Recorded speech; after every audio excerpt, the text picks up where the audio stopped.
आबदोस के अंदर दिन और रात का कोई फर्क महसूस नहीं होता था। सिर्फ क्लॉक बता रहा था कि इस वक्त दिन के या शाम के इतने बजे हैं। समंदर की सतह पर आबदोस की रफ्तार और समंदर के नीचे आबदोस की रफ्तार में भी बड़ा फर्क पैदा हो जाता है। समंदर के अंदर सफर करते वक्त आबदोस की रफ्तार हल्की हो जाती है क्योंकि उस पर चारों तरफ से समंदर के पानी का जबरदस्त दबाव पड़ रहा होता है। 1.5 घंटे के बाद आबदोस समंदर की सतह पर उभर आई। चूंकि ये जंग का जमाना नहीं था, इसलिए समंदर की सतह पर भी अमन था और किसी भी मुल्क की आबदोस या बहरी जहाज आजादी और बेफिक्री से सफर कर सकते थे। आबदोस का अमला कप्तान की इजाजत से आबदोस के अर्शे पर आ गया। कमांडो इमरान और जिब्रान भी कप्तान के साथ आबदोस के अर्शे पर निकल आए। चारों तरफ डूबते सूरज की सुनहरी रोशनी समंदर पर फैली हुई थी। तेज समंदरी हवाएं चल रही थीं। ताजा हवा में आने से उन्हें बड़े सुकून का एहसास हुआ। कुछ देर साकिन रहने के बाद आबदोस उसी तरह बाहर निकली हुई एक तरफ को सफर करने लगी। कप्तान ने इमरान को बताया कि वहां से करीब ही एक छोटा सा गैर आबाद जजीरा है। हम वहां लंगर डालकर रात गुजारेंगे और वहीं हमें भारत के इसराइली जहाज की आमद की खबर मिल जाएगी। दोस्त मुल्क की उस आबदोस पर जासूसी और सुराग रसानी का सारा साजो सामान मौजूद था। आबदोस एक छोटे से बेआबाद जजीरे के करीब समंदर में खड़ी हो गई और लंगर डाल दिया। मौसम गर्म था मगर समंदरी हवा चल रही थी। आबदोस पर पहरा लगा दिया गया। जजीरे पर अमले ने मेज कुर्सियां डाल दी। साहिल पर ही उन्होंने रात का खाना खाया और सोने के लिए आबदोस के अर्शे पर चले गए। रात गुजर गई। दूसरे दिन जहाज को ट्रिवेंड्रम के साहिल पर पहुंचना था। आबदोस के कप्तान ने किसी खुफिया एजेंसी से मुसलसल वायरलेस पर राब्ता कायम रखा हुआ था। दिन के कोई 10 बजे के करीब उसने वायरलेस पर अपनी इंटेलिजेंस एजेंसी से राब्ता पैदा किया और उनसे जहाज की आमद के बारे में पूछा। दूसरी तरफ से खुफिया अल्फाज में जवाब मिला कि जहाज सूरज गुरूब होने के फौरन बाद ट्रिवेंड्रम की गोदी में पहुंच जाएगा। कप्तान ने उसी वक्त आबदोस को वापस चलने का हुक्म दिया और कुछ देर बाद आबदोस भारत के मगरबी घाट के साहिल से 40 मील दूर आजाद पानियों में एक जगह खड़ी हो गई। इमरान और जिब्रान कप्तान के पास ही थे। कप्तान ने कहा, हम भारत और जनूबी अफ्रीका के दरमियान तिजारती शाहराह से दूर हट कर खड़े हैं। यहाँ हमें देखा नहीं जा सकता। जैसे ही हमें जहाज के गोदी पर पहुंचने की इत्तला मिली, हम यहाँ से चल पड़ेंगे। आबदोस समंदर से बाहर निकल कर खड़ी थी। चारों तरफ समंदर ही समंदर था। अचानक वायरलेस की बीप की आवाज बुलंद होने लगी। कप्तान ने फौरन रेडियो ट्रांसमिशन का रिसीवर उठाकर कोड अल्फाज में कुछ कहा। दूसरी तरफ से कोड अल्फाज में कुछ कहा जा रहा था। कप्तान बड़े गौर से सुन रहा था। फिर उसने रिसीवर रख दिया और इमरान की तरफ देखकर कहने लगा, जहाज 2 घंटे के बाद ट्रिवेंड्रम की गोदी नंबर 6 पर लगने वाला है। इमरान बोला, हमें तैयारी शुरू कर देनी चाहिए। कप्तान ने कहा, तुम्हें उस वक्त तक अपना मिशन शुरू नहीं करना होगा जब तक कि हमें ये मालूम नहीं हो जाता कि जहाज की पोजीशन क्या है, वो किस रुख पर लंगर अंदाज है और उस पर कोई फौजी गाड़ी मौजूद है कि नहीं।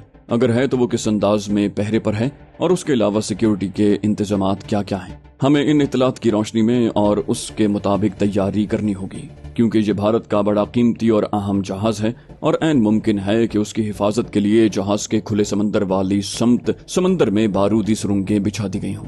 आबदोस के कप्तान का मशवरा निहायत दुरुस्त था। कप्तान अपनी खुफिया एजेंसी से मुसलसल राब्ता रखे हुए था। रात के 11 बजे उसे वायरलेस पर इत्तला मिली कि जहाज बंदरगाह पर पहुंच गया है और वहां समंदर के ऊपर चारों तरफ जहाज की सिक्योरिटी का बड़ा सख्त इंतजाम है। आबदोस के कप्तान ने कहा, हमें ये खबर चाहिए कि समंदर में बारूदी सुरंगें बिछाई गई हैं या नहीं। इसकी वजह यह थी कि समंदर में बारूदी सुरंगों की मौजूदगी में हमारा समंदर के नीचे सफर करना मौत को दावत देने के बराबर था। रात के 1 बजे खुफिया एजेंसी ने इत्तला दी कि समंदर के नीचे बारूदी सुरंगें नहीं बिछाई गईं, मगर बंदरगाह पर हर कदम पर फौज का पहरा लगा दिया गया है और किसी को जहाज के नजदीक जाने की इजाजत नहीं है। कप्तान ने वायरलेस सेट ऑफ कर दिया और कमांडो इमरान से कहा, लाइन क्लियर का सिग्नल मिल गया है, तुम्हें तैयारी शुरू कर देनी चाहिए क्योंकि कुछ पता नहीं कि कल दिन के वक्त या शाम के वक्त जहाज पर से गोला बारूद उतार कर ट्रेन पर लोड करवाना शुरू कर दिया जाए। भारत के फौजी हुक्काम बंदरगाह पर जहाज को ज्यादा देर तक खड़े रखने का खतरा मोल लेना नहीं चाहते। तुम्हें जो कुछ करना है आज रात को दिन निकलने से पहले पहले कर देना चाहिए। इमरान और जिब्रान तो पहले ही तैयार बैठे थे। उन्होंने मजीद तैयारियां शुरू कर दी। 1 घंटे के बाद वो दोनों गोताखोरी का लिबास पहने सिगार नुमा कश्ती लेकर आबदोस से निकलने के लिए बिल्कुल तैयार थे। दोनों के पास 6 इंतहाई ताकतवर टाइम बम थे। कमर के साथ प्लास्टिक के हल्के फुल्के ऑक्सीजन के सिलेंडर बंधे हुए थे। रात के ठीक 2:30 बजे कप्तान ने आबदोस को समंदर में गोता लगाने का हुक्म दे दिया। आबदोस के खाली टैंकों में प्रेशर पंपों से तेजी के साथ पानी दाखिल होना शुरू हो गया और 1 मिनट के अंदर आबदोस समंदर के नीचे डुबकी लगा चुकी थी। कप्तान आबदोस को समंदर के नीचे ही नीचे चलाता हुआ उस वीरान टापू के करीब ले आया जो त्रिवेंद्रम की बंदरगाह से बमुश्किल 1.5-2 मील के फासले पर था, और जहां इमरान और जिब्रान मल्लाह की कश्ती लेकर एक रात पहले उतरे थे। यहाँ से जहाज तक की समत और फासले का तायुन करके इमरान और जिब्रान को बताया गया था। कप्तान ने इमरान से कहा, तुम लोग जहाज के नीचे मैग्नेटिक बम लगाकर फौरन आबदोस की तरफ वापस आ जाओगे। मेरी आबदोस तुम्हारे इंतजार में तुम्हारे जाने के 45 मिनट के बाद तक खड़ी रहेगी। तुम्हें टाइम बम लगाकर उन्हें आध घंटे का वक्त देना होगा। अगर 45 मिनट के दौरान तुम लोग न आए तो हम तुम्हारा मजीद इंतजार नहीं करेंगे और आबदोस यहाँ से वापस चली जाएगी। इमरान ने कहा, हम वक्त पर इंशाल्लाह वापस आ जाएंगे। दोनों कमांडो दोस्त गोताखोरी के लिबास में आबदोस के उस चैम्बर में आ गए जहां से उन्होंने समंदर में दाखिल होना था। चैम्बर के फर्श का गोल ढकना उठा दिया गया। नीचे समंदर का पानी मौजन था, लेकिन आबदोस के दबाव की वजह से पानी अंदर नहीं आ सकता था। आबदोस का कप्तान दोनों कमांडोस के पास खड़ा था। इमरान और जिब्रान ने चेहरों पर गैस मास्क चढ़ा लिए, सिगार नुमा कश्ती पर घोड़े की तरह बैठ गए और उन्हें समंदर के दायरे में उतार दिया गया। उस वक्त आबदोस रुकी हुई थी। दोनों पानी में गोता लगाकर टांगे चलाते घोड़ा नुमा कश्ती को आबदोस से दूर ले गए। फिर आगे पहुंचकर उन्होंने अपनी गर्दनें पानी से बाहर निकाल ली। उन्हें दूर तिजारती जहाज की रोशनियां नजर आ रही थीं। वो उन रोशनियों की तरफ बढ़ने लगे। वो पानी में टांगे चलाते जहाज की तरफ बढ़ रहे थे। दोनों एक दूसरे के पीछे थे। उनकी गर्दनें समंदर से बाहर थीं। जहाज की रोशनियों के करीब पहुंचकर वो समंदर में गोता लगा गए। थोड़ी थोड़ी देर के बाद वो सर थोड़ा सा बाहर निकाल कर जहाज की समत का तायुन कर लेते। उन्हें टाइम बम जहाज के नीचे पैंदे के वस्त में शुमालन जुनूबन लगाने थे। वो जहाज के इतने करीब पहुंच गए कि उन्हें जहाज के अरशे पर 2 फौजी पहरे पर खड़े नजर आने लगे। इमरान ने जिब्रान को इशारा किया। जिब्रान जरा परे समंदर में पांव चलाते चला रहा था। कमांडो इमरान ने उसे खास इशारे से बताया कि तुम जहाज के सामने की जानिब नीचे जाकर पैंदे पर 4 बम लगाओगे। ये उन्होंने तय कर रखा था कि बम लगाने के बाद क्लॉक पर 45 मिनट का वक्त देना है, यानी टाइम बम के क्लॉक का बटन दबाने के 45 मिनट के बाद बम को फटना था।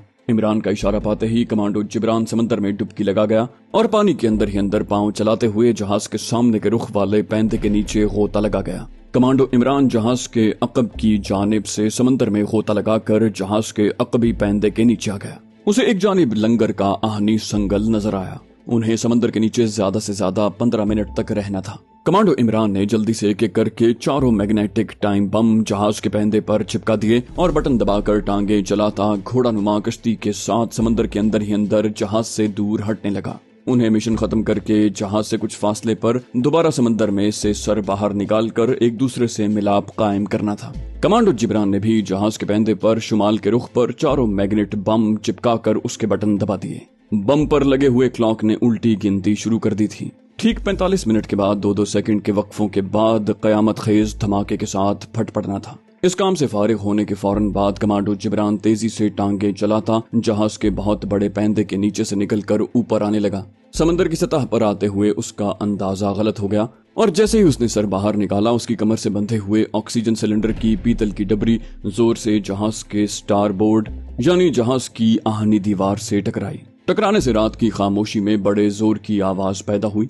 आवाज को सुनकर एन ऊपर अरशे पर पहरे पर खड़े फौजी ने नीचे देखा और चिल्लाकर कहा, हॉल्ट। उसने जहाज की रोशनियों में एक इंसानी साया पानी में डुबकी लगाते देखा। सिपाही ने फायरिंग शुरू कर दी। उसकी फायरिंग की आवाज से जहाज की गार्ड होशियार हो गई और बैक वक्त 6 सिपाही समंदर में स्टेन गन्नों की बौछारें फायर करने लगे। लेकिन जिब्रान की किस्मत अच्छी थी। वो तेजी से समंदर के अंदर ही अंदर तैरता हुआ बाएं जानिब से होकर जहाज से दूर निकल गया।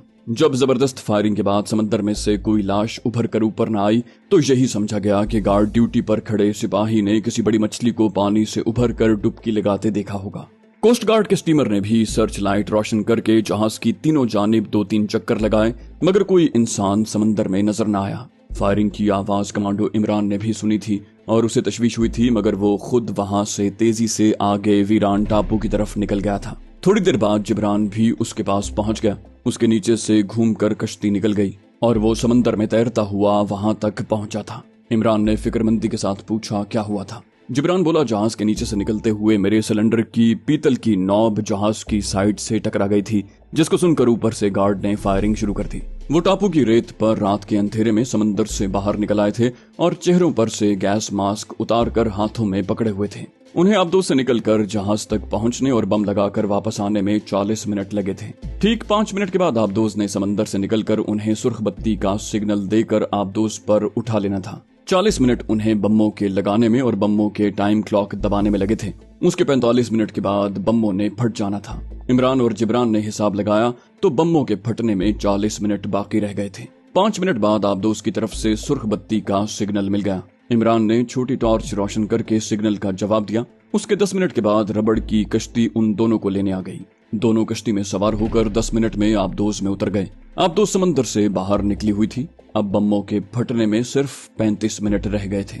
जैसे ही वो आबदोज के अंदर उतरे, आबदोज का ऊपर का ढकना बंद कर दिया गया और आबदोज समंदर के नीचे चली गई और उसने जहाज से हटकर जुनूब की तरफ सफर शुरू कर दिया। जब कप्तान को बताया गया कि मिशन मुकम्मल हो गया है और जहाज के पैंदे में कामयाबी से बम लगा दिए गए हैं और उनके फटने में 31 या 32 मिनट रह गए हैं, तो कप्तान ने आबदोज की रफ्तार थोड़ी तेज कर दी। वो जल्दी से जल्दी उस इलाके से निकल जाना चाहता था। आबदोज के कप्तान के छोटे से कैबिन में गोताखोरी का लिबास उतारने के बाद इमरान और जिब्रान कप्तान के सामने बैठे हुए थे। उन सब की निगाहें दीवार पर लगे क्लॉक की जानिब थी, जिसकी सेकंडों वाली सुई चल रही थी। जब बमों के फटने में 5 मिनट रह गए तो कप्तान पेरिस्कोप के पास आ गया। इमरान और जिब्रान भी उसके साथ आ गए। कप्तान ने पेरिस्कोप दूरबीन का सिरा समंदर की सतह से बाहर निकालकर शुमाल मशरिक की जानिब उसका रुख करके देखा। त्रिवेंद्रम बंदरगाह उसी जाविये पर थी। समंदर पर अंधेरा था। कप्तान को कुछ दिखाई न दिया। उसने पेरिस्कोप अंदर कर ली और वहीं पेरिस्कोप के कैमरे के पास खड़ा रहा। वो अपनी कलाई पर लगी हुई घड़ी पर मुसलसल टाइम देख रहा था। यही हाल इमरान और जिब्रान का था। वो भी अपनी अपनी कलाइयों पर लगी हुई घड़ियों पर नजरें जमाए हुए थे। जब उनके हिसाब से बमों के फटने में 1 मिनट रह गया तो इमरान ने कप्तान से कहा, 2-3 मिनट आगे पीछे हो सकते हैं। आबदोज के कप्तान ने कहा, मैं जानता हूँ। और कप्तान ने घड़ी पर से नजरें हटाते हुए आबदोज को रुकने का हुक्म दिया। आबदोज के इंजन बंद हो गए और वो चंद लम्हों के लिए समंदर के अंदर रुक गई। कप्तान ने पेरिस्कोप दूरबीन का रॉड दोबारा ऊपर करके समंदर से बाहर निकाला और दूरबीन के साथ आंखें लगा दी। बाहर सतह समंदर पर रात के पिछले पहर की तारीकी छाई हुई थी। इमरान अपनी घड़ी पर निगाहें जमाए हुए था। उस पर अजीब सी हैजानी कैफियत तारी थी। खुदा जाने बम फटते भी हैं या नहीं। फायरिंग के बाद जहाज और कोस्ट गार्ड के गोताखोरों ने जहाज के नीचे चेकिंग करने के बाद बमों को उतार न दिया हो। हर किस्म की मायूसी के ख्याल उसके जहन में आ रहे थे। कुछ भी हो सकता था। 1 मिनट गुजर गया, फिर 45 मिनट गुजर जाने के बाद ऊपर एक और मिनट गुजर गया। उसके बाद अचानक आबदोज को खफीफ सा झटका लगा और वो जरा सी डोल गई। कप्तान पेरिस्कोप से बाहर देख रहा था। उसने चीख कर कहा, जहाज का एमुनिशन फट रहा है, ये देखो। समंदर के अंदर आबदोज में धमाकों की हल्की हल्की आवाजें सुनाई दे रही थी, जैसे दूर बहुत दूर कहीं आतिश फिशां फट रहे हों। इमरान ने पेरिस्कोप की मदद से बाहर देखा। शुमाल मशरिक की जानिब आसमान कभी सुर्ख और कभी नीला हो रहा था और शोले ऊपर को उठ रहे थे। धमाकों की धमक से आबदोज ने हल्के हल्के झटके खाने शुरू कर दिए थे। बाहर का मंजर कमांडो जिब्रान ने भी देखा। उसके फौरन बाद कप्तान ने पेरिस्कोप का रॉड नीचे कर लिया और आबदोज को चलने का हुक्म दिया। आबदोज के इंजन स्टार्ट हो गए और वो चल पड़ी। कप्तान आबदोज को फटते एमुनिशन के इलाके से जुनूब मशरिक की जानिब दूर से दूर लिए जा रहा था। आबदोज अपनी आखिरी और पूरी रफ्तार से जा रही थी। कप्तान आबदोज की कमांड पोस्ट में खड़ा आबदोज की रफ्तार को खुद कंट्रोल कर रहा था। उसकी निगाहें सामने दीवार पर लगे शीशे के गोल डायलों पर थीं, जिनमें से एक क्लॉक की सुर्ख सुई आबदोज की रफ्तार जाहिर कर रही थी। जब कप्तान की तसल्ली हो गई कि आबदोज ठीक समत को और सही रफ्तार के साथ जा रही है, तो उसने इमरान से कहा, मेरे कैबिन में आ जाओ। इमरान और जिब्रान दोनों कप्तान के कैबिन में आ गए। कप्तान ने पाइप सुलगाते हुए कहा, दोस्त, हमने अपना फर्ज अदा कर दिया है। इस वक्त हम श्रीलंका के साहिल से 100 मील के फासले पर समंदर के नीचे ही नीचे श्रीलंका के मुल्क का चक्कर लगाकर आगे की तरफ निकलने वाले हैं। इस वक्त हम इस पोजीशन में नहीं हैं कि तुम्हें तुम्हारी मर्जी की जगह पर उतारें। हम तुम्हें भारत के मशरकी घाट वाले साहिल पर वाक़े गंतौर की बंदरगाह से 40 मील पीछे उतार देंगे। हम तुम्हें उससे आगे नहीं ले जा सकते, क्योंकि 40 मील के बाद भारत का समंदर शुरू हो जाता है। गंतौर से तुम लोग बीचवाड़ा बजरिया ट्रेन जाओगे, वहां से नागपुर और होशंगाबाद से होते हुए दिल्ली पहुंच जाओगे। तुम्हें हम हिंदुआना लिबास दे देंगे। उस इलाके में यही लिबास ज्यादा पहना जाता है। हम तुम्हें इंडियन करेंसी में कुछ रकम भी देंगे। चुनाचे आबदोज श्रीलंका के समंदर के अंदर ही अंदर निस्फ चक्कर लगाकर भारत के मशरकी घाट वाले साहिल की तरफ घूम गई। आबदोस जिस जिस तरफ जाती थी, डायल पर एक सुई उस मुल्क के नाम पर आकर रुक जाती थी। गंतौर तक पहुंचते पहुंचते आबदोस को एक दिन और एक रात की मुसाफत तय करनी पड़ी। दूसरे रोज सुबह मुंह अंधेरे आबदोस भारत के मशरकी घाट वाले साहिल से 40-50 मील दूर एक जगह सतह समंदर से बाहर आ गई। उस वक्त कमांडो इमरान और कमांडो जिब्रान खद्दर के मटियाले रंग वाले कुर्ते पाजामे में थे। ये कांग्रेसी टाइप का हिंदुआना लिबास था। उन्होंने अपने माथे पर तिलक नहीं लगवाए थे क्योंकि ये दक्कन का इलाका था और दक्कन में मुसलमान भारी तादाद में आबाद थे। जनवरी फरवरी के महीनों में भी उस इलाके में दिन के वक्त गर्मी पड़ रही थी। कप्तान ने एक आदमी को उनके साथ कर दिया जो समंदर के खुफिया रास्तों से उनको कश्ती में बिठाकर समंदर की एक खास जगह तक छोड़कर वापस चला आया। जिस जगह कमांडो इमरान और जिब्रान को कश्ती से उतारा गया था वो माहीगीरों का एक छोटा सा टापू था जहां कुछ फासले पर माहीगीरों की झोंपड़ियां थी। ये माहीगीर या मछुआरे समंदर में दूर दूर तक निकल जाते थे और मछलियां पकड़ते थे। यहाँ से गंतौर की बंदरगाह तक उन्हें एक मछुआरे की कश्ती मिल गई और वो गंटौर पहुंच गए। गंटौर आंध्र प्रदेश सूबे में कभी हैदराबाद दक्कन की रियासत की बंदरगाह थी। आजकल वो सूबा आंध्र प्रदेश की बंदरगाह है क्योंकि भारत ने रियासत हैदराबाद दक्कन पर हमला करने के बाद उस पर कब्जा कर लिया था और रियासत को सूबा आंध्र प्रदेश में शामिल कर लिया था। उस सूबे में तेलुगु और तमिल दोनों जबानें बोली जाती हैं। तमिल जबान आंध्र प्रदेश के नीचे जो सूबा तमिलनाडु है उसकी जबान है। आंध्र प्रदेश में मुसलमान बहुत बड़ी तादाद में आबाद हैं जो उर्दू जबान बोलते हैं। यहाँ अक्सर तमिल और तेलुगु जबान पर फसाद होते रहते हैं। चुनाचे आंध्र प्रदेश की सियासी जमात तेलुगु देशम आंध्र प्रदेश का नाम तेलुगु देशम रखना चाहती है। ये उस जमात के मंशूर में शामिल है। तमिल लोग कहते हैं कि ये सूबा तमिलनाडु का हिस्सा है। बहरहाल इमरान और जिब्रान गंटौर पहुंच गए। यहाँ से वो एक रेलगाड़ी में सवार हो गए जो नागपुर जाती थी। ये ट्रेन बेजवाड़ा या विजयवाड़ा और हैदराबाद से होती हुई नागपुर पहुंचती थी। अगर आप भारत का नक्शा देखें तो नागपुर भारत के बिल्कुल वस्त में वाक़ है। ये भारत के बहुत बड़े शहरों में से एक शहर है और यहाँ मिली जुली कौमियत के लोग रहते हैं। यहाँ तमिल और तेलुगु दोनों जबानें बोली जाती हैं। नागपुर के संतरे बहुत मशहूर हैं। ये बाहर से सब्ज होते हैं लेकिन अंदर से केसरी रंग के होते हैं। किसी जमाने में भारत को अपने नागपुरी संतरों पर बड़ा फख्र हुआ करता था, लेकिन जब से पाकिस्तान के तजर्बाकार और हुनरमंद ज़राअत पेशा माहिरीन ने कीनू पैदा किए हैं, भारत के नागपुरी संतरे मात खा गए हैं। भारत से जो लोग पाकिस्तान आए हैं वो यहाँ से और कुछ ले जाएं या न ले जाएं, लेकिन कीनू जरूर ले जाते हैं। भारत के ज़राई माहिरीन ने अपने यहाँ कीनू उगाने की बड़ी कोशिश की मगर वो उसमें कामयाब नहीं हो सके। इसकी वजह यह है कि पाकिस्तान की मिट्टी में ही कीनू पैदा हो सकता है और मीठा हो सकता है। भारत में जो कीनू उगाए जाते हैं वो माल्टे की शक्ल के हैं और खट्टे होते हैं। नागपुर का रेलवे स्टेशन बहुत बड़ा जंक्शन है। गाड़ी यहाँ काफी देर तक खड़ी रही। इमरान ने यहाँ अंग्रेजी का एक अखबार खरीद कर देखा। उसमें त्रिवेंद्रम की बंदरगाह पर एक तिजारती जहाज में आग लगने की खबर छपी हुई थी। खबर में ये बिल्कुल नहीं बताया गया था कि उसमें भारी तादाद में गोला बारूद लदा हुआ था जो फट गया था। खबर में सिर्फ ये लिखा था कि पेट्रोल और मिट्टी का तेल गोदी पर उतारा जा रहा था और एक मल्लाह के हाथ से जलता हुआ सिगरेट गिर पड़ा जिसकी वजह से आग भड़क उठी। देखते देखते आग फैल गई, लेकिन आग बुझाने वाले अमले ने आग पर बहुत जल्द काबू पा लिया। इमरान ने ये खबर जिब्रान को भी पढ़ाई। दोनों एक दूसरे की तरफ मानी खेज नजरों से देखकर मुस्कुरा दिए। नागपुर से ट्रेन चली तो सियोनी, नरसिम्हापुर और सागर के रेलवे स्टेशनों पर ठहरती हुई झांसी पहुंच गई। झांसी भी भारत का तारीखी शहर है जहां की रानी झांसी ने गदर के मौके पर अंग्रेजों से लड़ाई की थी। ये लड़ाई रानी झांसी ने मुल्क से अंग्रेजों को निकालने के लिए नहीं की थी, बल्कि उसका मकसद सिर्फ इतना था कि झांसी से अंग्रेजों को निकालकर अपने बेटे को झांसी के तख्त पर बिठा सके। झांसी से आगे ग्वालियर, आगरा और मिथिला के शहरों से गुजरते हुए ट्रेन गुड़गांव और फिर दिल्ली पहुंच गई। दोस्तों, आप सबके बेहद इसरार पर हम इस्लामी कहानियां शुरू करने जा रहे हैं और सबसे ज्यादा जिसकी फरमाइश है वो हजरत खालिद बिन वलीद रज़ी अल्लाह अन्हु की दास्तान है। इस्लाम के बहादुर जर्नैल की दास्तान सुनने के लिए आप हमारे चैनल सिरात को सब्सक्राइब कीजिए। इंशाल्लाह आपकी दुआएं साथ रहीं तो ये सिलसिला ऐसे ही चलता रहेगा। और हमारी हौसला अफजाई के लिए आप हमारी वीडियो को लाइक और शेयर जरूर कीजिए। कमेंट करके बताइए कि आपको हमारी वीडियोस कैसी लगी। इंशाल्लाह जल्द ही अगली वीडियो में आपसे मुलाकात होगी। तब तक के लिए अल्लाह हाफिज।